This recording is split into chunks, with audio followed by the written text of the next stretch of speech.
been quite a while since we hacked into your feed. This is the Watch Dogs podcast. Hey guys, this is Nick Schmidt, community developer and your host for the Watch Dogs podcast.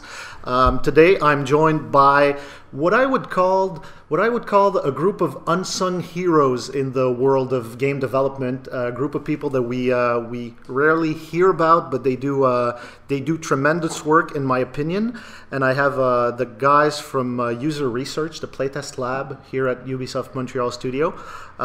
So guys, just introduce yourselves, and then we'll get talking. We'll talk about Watch Dogs. All right. Hi guys, my name is Marc-André.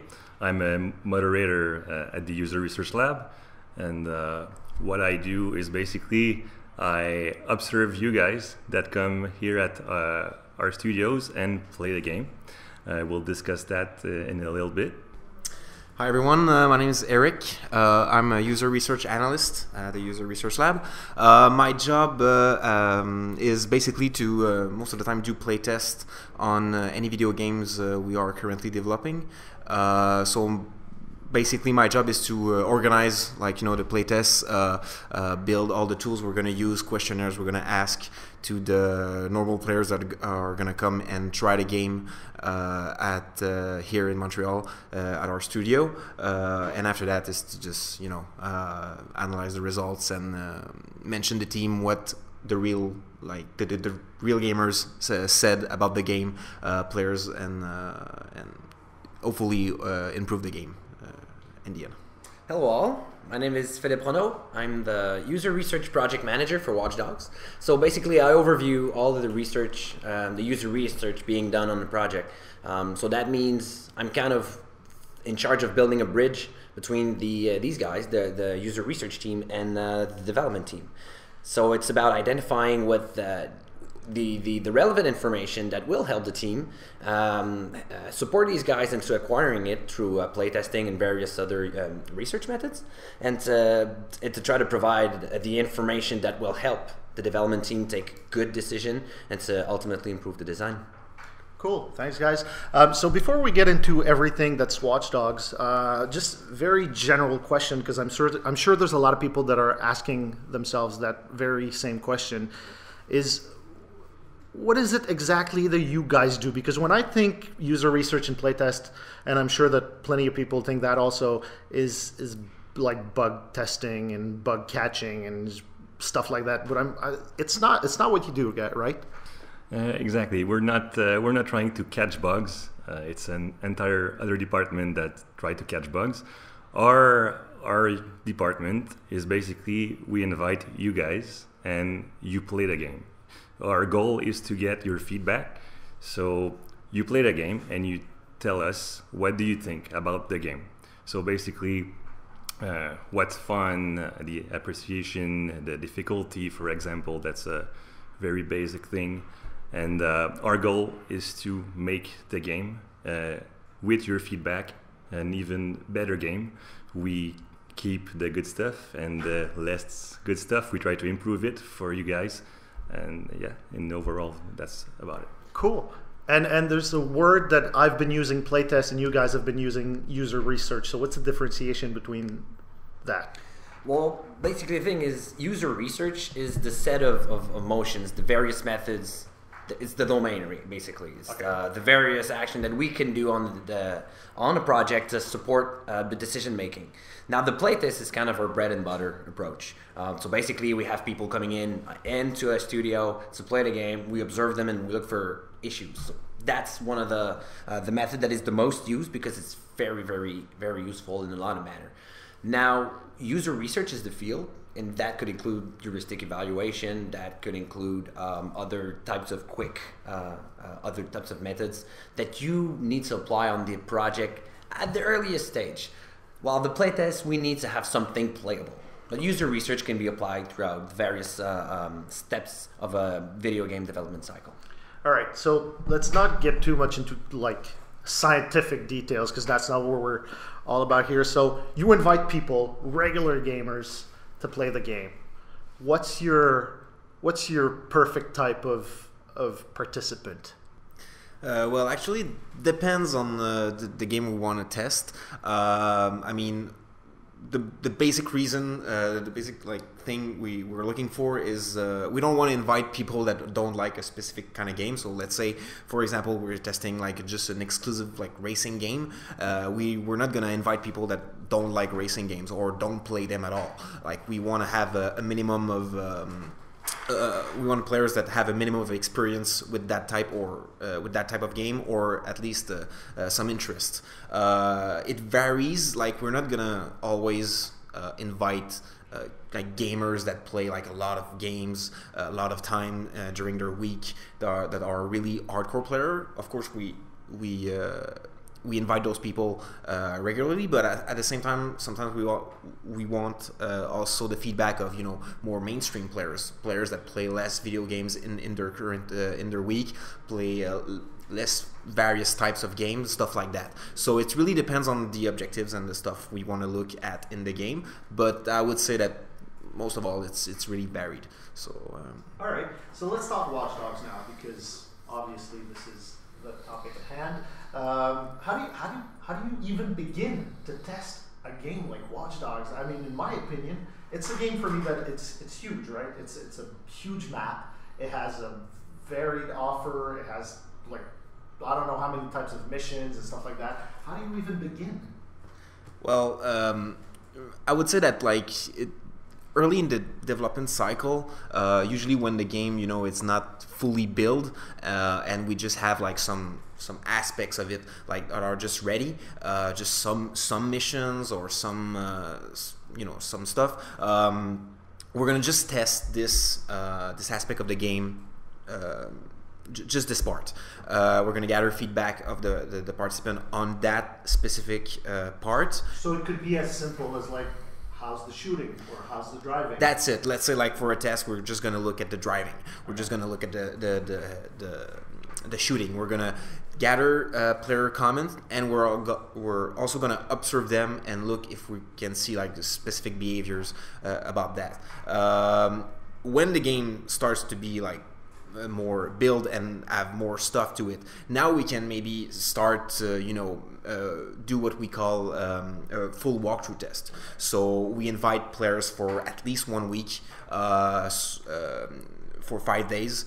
They play the game throughout the day, and they can play the game as the normal player are gonna experience it at home. So they start the game from the beginning, and they experience it from hand to finish. So is that what you're looking for? You're looking for basically players to play as they are at home?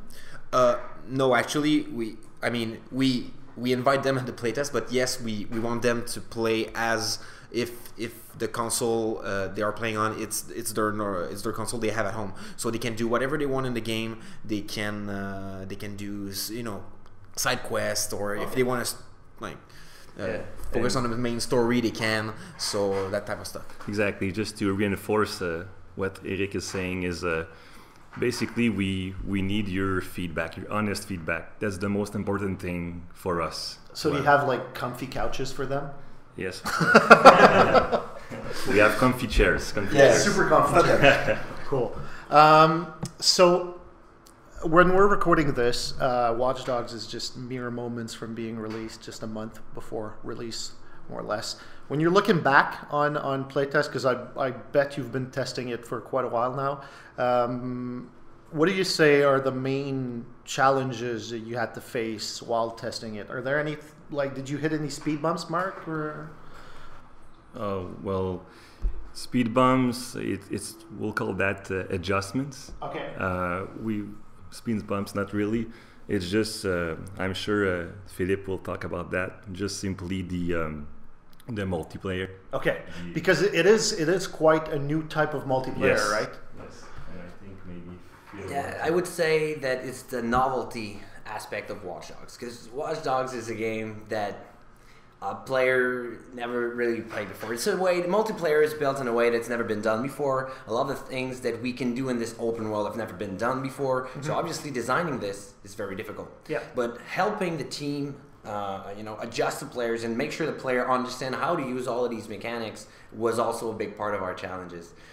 So yeah, people are used to play open world games. I mean, Skyrim's game, GTA games, obviously they know about that. But what we can do in Watch Dogs It's very much different. It's very much new. So we have to help the team teach all of these new mechanics, and that was one of the big challenge. And in one part, so all of the hacking part, it was something because the players have to open their minds to all of that. Now the other thing was, like Marc-André was kind of started saying, is that the multiplayer and the single player are seamless. Yeah. So there's no single player without the multiplayer, and then the other way around is also true. So we needed to address our experimental condition, because that game is meant to be played out there. That game is meant to be played with a huge community behind that. Yeah. So when we have samples, like say 8 players, then it's very difficult to recreate that environment and to actually recreate and to mimic what the ultimate Watch Dogs experience that we're going for. So I think that was the challenge. So what's the maximum amount of players you tested the game with at the same time? Obviously, we know we have all of these technical beta, but they have more of a bug-looking purpose, to find bugs. But here, pure playtest, user research style, we reached 44 players playing simultaneously. In the building? Not in the building. No. We conducted multi-site playtesting. So we had players in Paris, we had players in Toronto, and we had players in Montreal. So these guys were all playing one against each other. That's amazing that you just simultaneously have 3 teams of people working on the game to test basically multiplayer in the most like normal state of the game. Yes. Cool.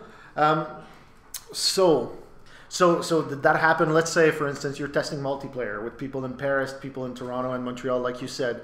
Did they all know what they were testing? Or for instance, you would surprise a group of them by just going, all right, so you guys will invade the other guys, and the other guys don't know that they're going to be invaded. Is that something that you considered doing, or that you even did? I don't actually remember if we did that once, maybe, but most of the time we want to, like I said previously, we want to mimic like a normal interaction with the game, normal behavior. So we don't want to like rush or obligate players to do a specific type of content. I mean, also we want to see like what drives players, like what they want to do in the game, what interests them, stuff like that. So we don't want to force them to do a specific thing. We want to see where they go by themselves. Okay. So we want, for example, the multiplayer. We want to see if players are going to be interested in the multiplayer just by themselves, if they're going to look for it.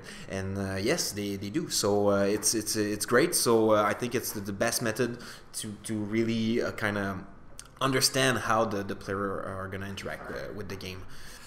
And one of my challenges that you were asking before is when the participants turn around and says, "What just happened to me?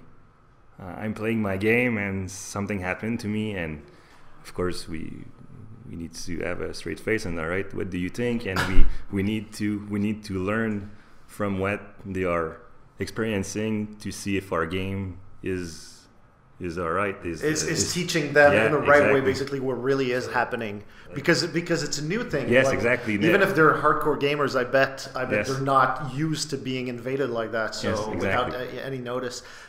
Let's go back a bit to the mechanics, because we talked about it very briefly before. Watch Dogs is different in many ways. The hacking mechanics, the shooting, the driving. I mean, it's a huge melting pot of various game mechanics. Does it happen sometimes that players don't really play the game how the designers want to? For instance, that they don't use the hacking tools, they just use their guns and stuff like that? Yes, and it's a good thing, because we want like the player to play on their way, like what they would do at home. So the game basically needs to adapt to the player, and not the other way around. Adapt, and also give the option, and that's what the game does. It gives the option to the player, and it's fun for them. It's all about options. Yeah. Yeah, but to be honest, we mentioned earlier that we were not about finding technical issue. Yeah. However, what's very interesting is that the participants that come on site to play the game, they often find amazing ways to break it. Yeah. Actually, and they get because they get very creative. They think outside the box, and they find a new way. They find a loophole in our designs. They find which is sometimes it could be very funny. Sometimes it's stuff that we want to fix because we're like, no, this mission is not meant to be beaten that way. Okay. But in other cases, it's like, what a creative way to beat that segment. We're going to leave it as it is. We never thought it could have been done that way, but obviously the guy had fun doing that. Let's leave it that way. Let's leave it that way. Yeah. So do you have any examples of stuff that happened this way? Any creative driving missions or... I don't know. Maybe It's tough. There's so many, but I don't know. Like, let's say you, I don't know. There's a mission where you have to stop other vehicles, and we expect players to use their hacking tools like traffic lights, and that's it. Stuff like that to do to do this thing. But I remember like in some mission we see like really player creating like a complex trap of a thing they can use in the game, like to just create like an amazing trap that is gonna stop the bad guy they're trying to stop, but in a way that we never seen before. Like it's not okay. You didn't just like hack a traffic light, and you place bomb at several places and you create a huge explosion or stuff like that. So that's the kind of thing that we see, and we're like, oh my god, this is great, and that you never really expected, to be honest. Yeah, that's it. So, but it's difficult to pinpoint like a specific thing. Yeah. But there's so many. But yeah, that's the kind of. Do the guys making the game? Do the developers, are they invited to look at the tests? Can they see what the players are doing? They can look at players playing their game, but of course they are not in the same room as them. They are separate, so basically they can talk to each other without I won't say disturb the player. So that way the player, because that's our goal, or one of our main goal here is to like the player feel like he's playing at home, so he will play as is. So if a designer breathes down your neck, you won't play this. And it makes me think of when we start the playtest, we often say to the participant, like, we are not part of the development team. We're part of a service here at Ubisoft, because we test many games. Like, we don't just test Watch Dog. But it's important for the players when they come in here to understand that they don't feel like rushed. They don't feel stressed about like how they're gonna perform in the game. We don't look at like, we're not gonna give a medal at the end. Hey, like, good job, you finished Watch Dog first. It's not about that. Like, we want to play. We want make player play as they want, and don't feel stressed about it. Of course, we mentioned them that the development team can observe them, but we make sure that they are comfortable and they don't feel. Watching. Yeah, of course we do. But it's not a competition. Playtest is not a competition, so it's really important to. But having the observer, having the designers observe with their own eyes is often kind of a reality check. Because if you can think of 20-25 years ago, when the user research field was not as big or present in all of the development that we have in the modern day. You can think of the games that were extremely difficult. Remember games that you would rent and spend the whole weekend playing without even beating the third level out of 100? Yeah. Like, these games, they were made by designers for designers. So after a while, these guys, they kind of lose sight of the difficulty of their game. They kind of lose sight of the sign-in feedback, or they're clear enough, because these guys, they made the game, so they know where to go, they know where to look, and they know how to beat the game. And they know how to use all the tools that they have in hand. Oh, they are very good. They get very impressive. So they kind of lose sight of what the real experience is in the end for an end user. So having them in the room, it helps them see with their own eyes that, oh God, the players are getting crushed. Or, oh God, my enemies or my segment is way too easy. And you lose sight of that over time. So that's why we have that possibility for them to go and watch with their own eyes. Well, that's cool. That's quite the service you guys offer there. I believe so. So let's talk about just the game itself for a second. What would you say is the tool that the players like the most? Oh my God. All of them? All, all of them. Yeah, maybe, but I mean, it's a difficult question to answer. I mean, right now, it really depends on the play style of the player, and like Marc-André already said, it's really important, and we realize that in the user research department, is that players like to have the choice. So we feel comfortable when there's not like one tool that is like the most appreciated by the player. We feel comfortable when there's all of them are used in different place and different style. I mean. I don't know. I mean, traffic lights is pretty popular, but I think various tools are used in many situations, and that's what we want. The first team pipe that the players use. It's impressive. It's always impressive. Yeah. They're like, oh, all right, I did that. Cool. All right. So let's change the question a bit then. Remove your scientific coat for just 1 minute. What do you guys like the most about Watch Dogs, Mark? I like the freedom. I can do whatever I want. You're that kind of player. Yeah, when I want, and me. I like to achieve stuff. All right. Yeah, I'm kind of the same as Marc-André. We both like to achieve achievements and stuff like that. But I think the biggest strength of the game is there's so many things to do in the city. There's so many stuff. Like really often we see players not looking a lot to a specific type of content, but it's really not because he don't like this content. It's just that it's so much into something else that like he already found that he just leaves other stuff behind. But you're gonna see another player that is just this thing that the other left behind. He's just gonna jump on it. Hey, wow, it's amazing, and he's gonna start playing it. So yes, I think that the choice the player have, the freedom of doing whatever he wants, whenever he wants, where he want to go, that's the biggest strength of Warcraft. Yeah, I'd go in the same vein as Rick, but I would go even more precise. I would say when I find myself into combat, I got so many tools, so many ways to get rid of my opposition, and in some cases, I just feel like just leave the battlefield. All right, I'm gonna flee the scene for this one, or and the other way around could be true as well. I can be like, I'm gonna get rid of every single enemy in that zone area before I leave. So either I use the various tools in the environment, either I use my gun, either I use my throwable tools, I go get my car and I run over NPCs. I got so many ways in combat, vanquish and to crush the enemies, and that's what I think is interesting. Combat is supported, and in other cases, if I don't feel like fighting, I'm just gonna be luring them out of my way and sneak past by them. So that for me is, I can get out of a combat situation the way I want. That is great.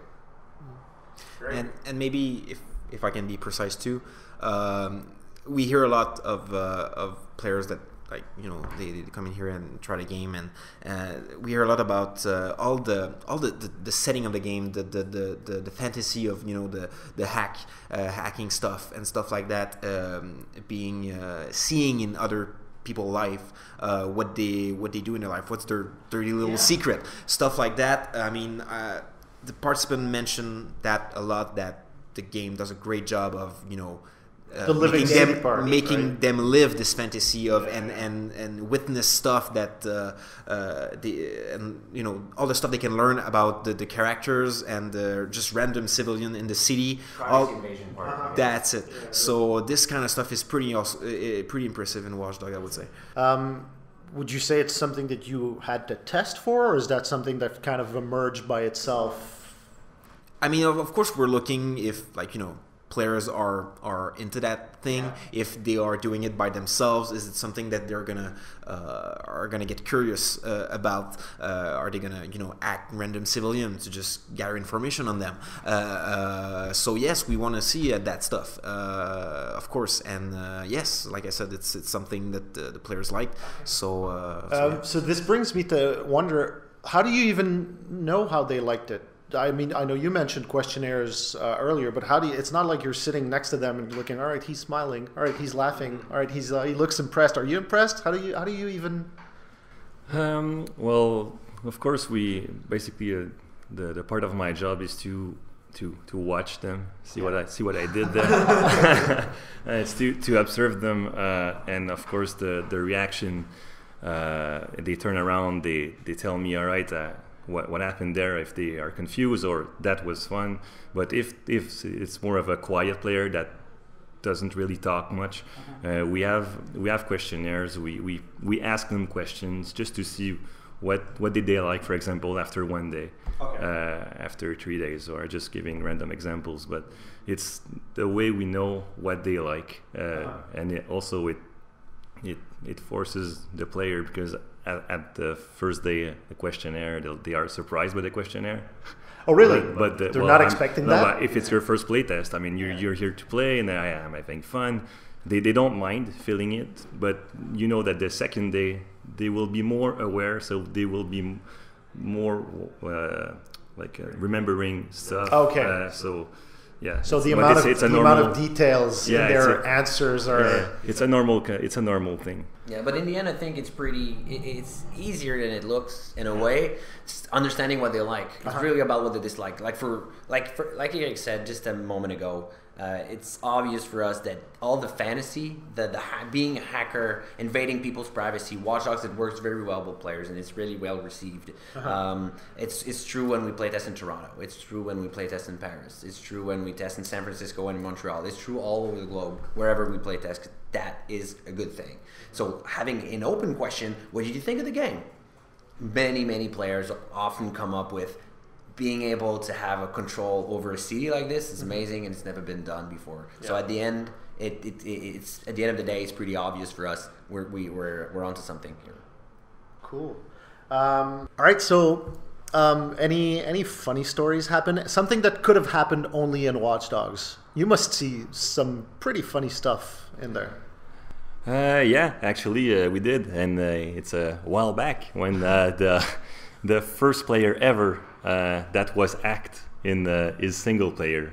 Just the look on his face was priceless. Oh, really? Yeah. So you did not tell them? No. They didn't know what they were expecting? No. Well, that's the thing. We don't tell players what. Yeah. They just play the game, enjoy, and sit down, grab the controller. Yeah, exactly. So when he was hacked, well, at first they think it's cool, NPC was nice. It's a weird NPC behavior, running around like a drug. Like, is it a bug? Like the NPC does weird things, or something like the NPC is feeling really realistic. Like he's really bright. Yeah. He's really good. But at the same time, we're like, it's not an NPC. No, it's not an NPC. So, but that's normal, and we know that when that happens, those kinds of story happens that. And we have something. Okay, and at the opposite of that, did the first player to hack another one, did he really know what he was doing?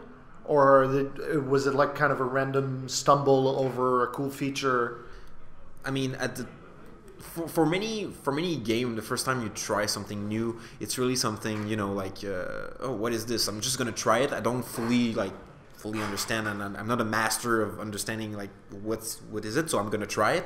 So yeah, at first people try it and okay, what is this? Oh, we're gonna figure out, and I think they're really surprised and they're really glad of how it turned out to be. So yeah, and it's always funny to see, because when we have all the playtesters, they are all in the same room and they are all side by side. So it's funny to see okay, this player number 12 is hacking number 17 right there, and you can see the two screen at the same time, and what he's gonna do? Oh, he's gonna you're on both sides. Yeah, and it's sometimes it's difficult to not be excited and oh my god, it's so nice. We have to stay focused, and we have to not mention or display our emotions. Okay, I'd say that another thing that I was really enjoy watching is the first time we saw a player actually triggering a pill.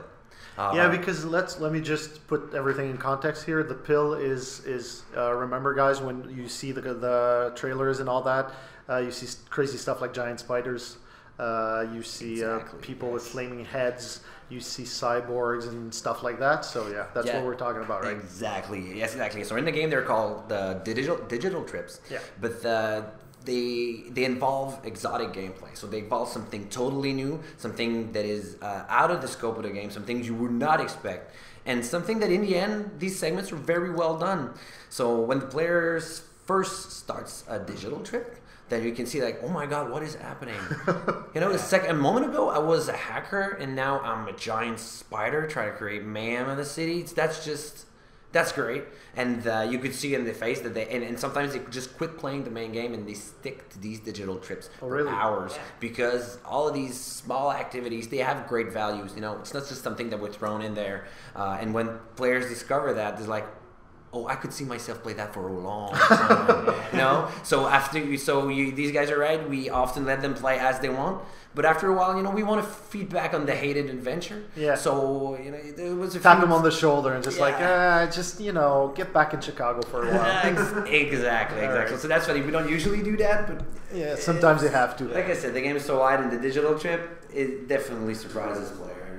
Fun stuff. All right, so before we finish this, you mentioned earlier playtests in Montreal, Toronto, Paris, and so on. How would one get into this if they're for say living in one of those cities where Ubisoft does tests? It's all about the internet, folks. So we have a common portal for that.